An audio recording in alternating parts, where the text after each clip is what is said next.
gente, tudo bem com vocês? Nesse vídeo eu vou contar um pouquinho sobre a nossa história, como a gente veio parar aqui no Japão, como o Marcelo e eu decidimos todas essas mudanças.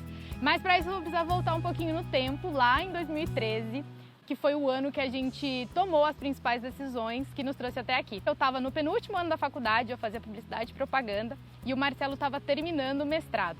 No ano seguinte ele ia começar um doutorado na universidade mesmo lá de São Paulo, mas ele tinha uma vontade muito grande de ter essa experiência no exterior.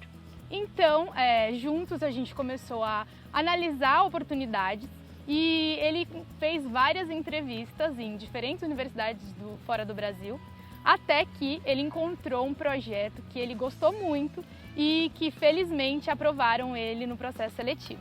Nessa época, o Marcelo e eu namorávamos há mais ou menos 3 anos e a gente já fazia planos de se casar, de ficar juntos.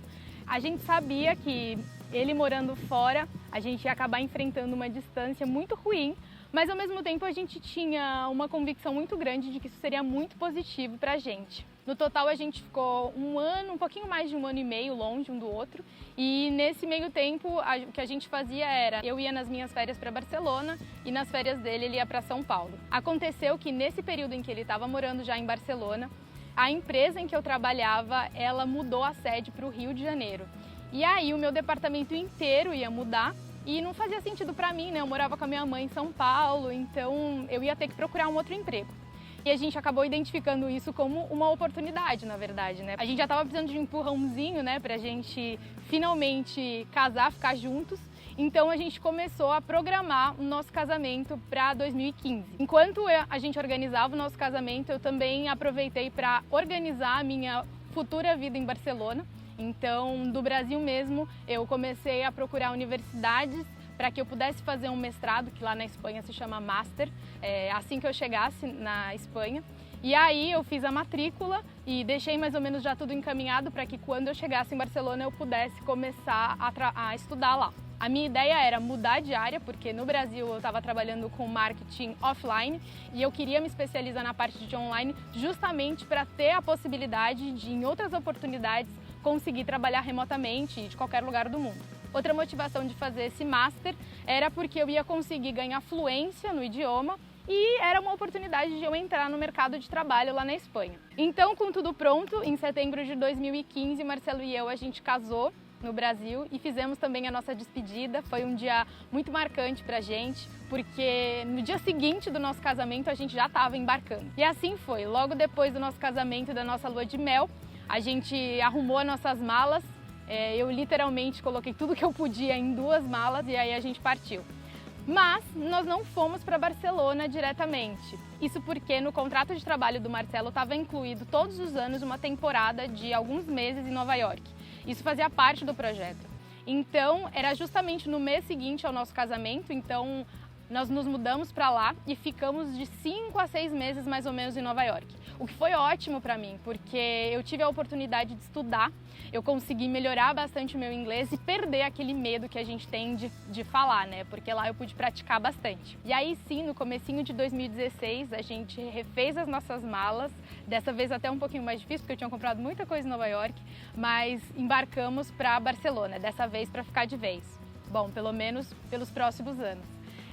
Em Barcelona a gente se estabilizou, a gente ficou quase 4 anos lá, foi lá que a gente criou nosso primeiro lar, montamos nossa casinha, fizemos amigos para a vida inteira. Logo no primeiro mês eu tive a sorte de encontrar uma oportunidade incrível na área em que eu estava estudando e foi uma empresa muito legal que eu pude ficar durante todos esses anos que eu estive em Barcelona. Em resumo, morar na Europa me fez abrir os olhos para o mundo, sabe?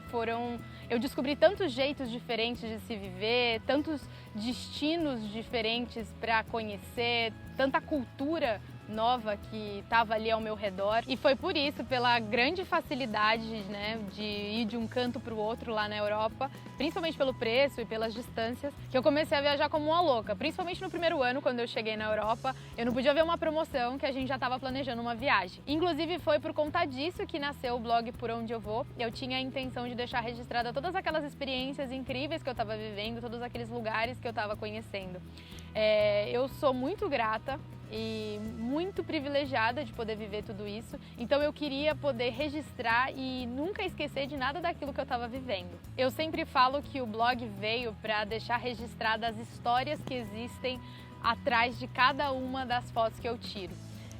Assim eu nunca vou me esquecer dos momentos incríveis que eu vivencio nas viagens que eu faço. Bom, e passados 4 anos que a gente estava em Barcelona juntos, o Marcelo já estava chegando perto de concluir o doutorado e ele ia começar já a procurar oportunidades de trabalho fora da universidade que ele estava. O que eu falava para o Marcelo é, por que não explorar outros destinos, né? Já que ele estava pesquisando oportunidades de trabalho em outro lugar, a gente podia dar uma olhada na Espanha como um todo, de repente em outros países na Europa e por que não fora da Europa também. Foi uma fase muito legal porque o Marcelo e eu a gente ficava pesquisando as vagas e ao mesmo tempo a gente ficava sonhando com os destinos que a gente podia morar. Então a gente, quando ele encontrava alguma oportunidade legal, a gente já começava a fazer planilhas de custo, entendendo como seria viver naquele lugar, começava a pesquisar apartamentos sem limites para sonhar, né? Foi aí que entre as muitas vagas que o Marcelo estava aplicando, a gente encontrou a oportunidade do Japão, que parecia muito legal, mas ao mesmo tempo a gente estava um pouco descrente. Ele aplicou, mas a gente pensou, bom, difícil, né, que eles chamem um brasileiro que não fala japonês. Mas aí ele passou na primeira, passou na segunda e na terceira eles fizeram uma proposta. Eu me lembro bem desse dia, a gente meio sem acreditar que aquilo realmente estava acontecendo. A gente já tinha analisado bastante aquela situação,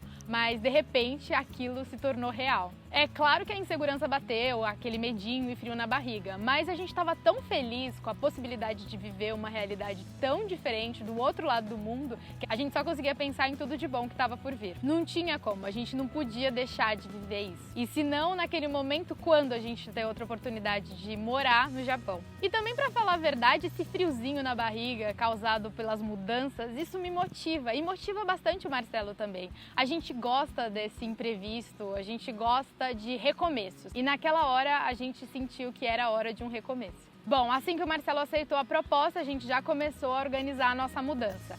De Barcelona mesmo a gente reservou um apartamento temporário aqui em Tóquio para que quando a gente chegasse a gente tivesse um local certo para ir. Devolvemos a nossa casa, vendemos uma boa parte dos móveis, doamos uma outra parte, nos despedimos de novo dos nossos amigos e outra vez juntamos tudo que sobrou e tudo que a gente podia carregar em 2 malas, 2 para mim e 2 para o Marcelo. E no finalzinho de setembro a gente desembarcou em Narita, o aeroporto aqui de Tóquio, e aí começava a nossa aventura aqui no Japão. E o dia da chegada para mim foi sem dúvida o mais emocionante e o mais difícil também. Eu me lembro que a gente chegou e a insegurança bateu ainda mais forte. A gente sem saber muito para onde ir, como fazer. Ninguém entendia o que a gente estava falando, a gente cheio de malas. A gente sabia que não dava para pegar táxi porque todo mundo já tinha falado que era muito caro. A gente pensou em usar o delivery de malas que eles oferecem no aeroporto, mas eles não podiam fazer esse serviço porque a gente não tinha um número de telefone japonês. A gente também não conseguia comprar um chip porque a gente não tinha conta no banco. Então, todo aquele desespero. E eu fiquei pensando, meu Deus, como vai ser isso? Mas graças a Deus essa angústia ficou lá no primeiro dia. Com certeza muito potencializada pelo medo e pela insegurança de estar chegando num país tão diferente, né? A verdade é que de lá pra cá eu só tenho acumulado boas experiências aqui no Japão. Eu sempre falo, tanto no blog quanto nas minhas redes sociais, que o Japão sempre se mostra muito acolhedor para mim. O Marcelo e eu, a gente tem vivido experiências incríveis aqui e cada vez aprendendo mais com o povo japonês e com a cultura. E tudo foi dando certo, mesmo sem falar o idioma, a gente conseguiu alugar a casa que a gente mora hoje, a gente conseguiu abrir conta no banco, contratar os serviços como água, luz, telefone, gás. Era sempre uma batalha, eu confesso, mas era sempre seguido de uma vitória, felizmente. Problemas, perrengues, um monte, basta a gente sair de casa. Mas na verdade foi para isso que a gente veio, para viver todas as experiências que esse país tem para oferecer, para sair da zona de conforto, e é isso que a gente tem feito. Outra coisa que nos motivou muito a vir para cá foi a possibilidade de poder viajar bastante aqui pelo Japão e pela Ásia. A gente sabia que estando aqui a proximidade faria com que as coisas fossem bem mais fáceis. O que a gente, nem ninguém no mundo contava é que essa pandemia ia chegar e pegar todo mundo de surpresa. Por conta dela, lógico, a gente passou esses últimos meses isolados em casa e, claro, tivemos todos os nossos planos adiados. Inclusive, quando a gente saiu de Barcelona e a gente se programou para vir aqui para o Japão, a gente tinha um planejamento de ficar aqui por 1 ano. Mas a gente já está vendo que é bem provável que a gente estenda isso para conseguir realizar todos aqueles sonhos que a gente tinha de viajar por aqui, de explorar o Japão. O que a gente espera é que nos próximos meses, se tudo der certo, a gente consiga tirar do papel todos aqueles planos que a gente tinha, que a gente consiga viajar pelo Japão e consiga explorar a Ásia. Mas a verdade é que a gente está muito feliz com essa decisão e, na medida do possível, a gente tem tentado viver o mais intensamente possível dessa experiência. E deixem aqui também perguntas gerais. Ficou uma merda. E agora... Não, peraí. Agora eu convido vocês a comentarem aqui embaixo caso vocês queiram saber algo mais sobre a nossa trajetória ou se vocês tiverem alguma dúvida. Eu espero que vocês tenham gostado de conhecer um pouquinho da nossa história e eu espero vocês no próximo vídeo. Ficou bom?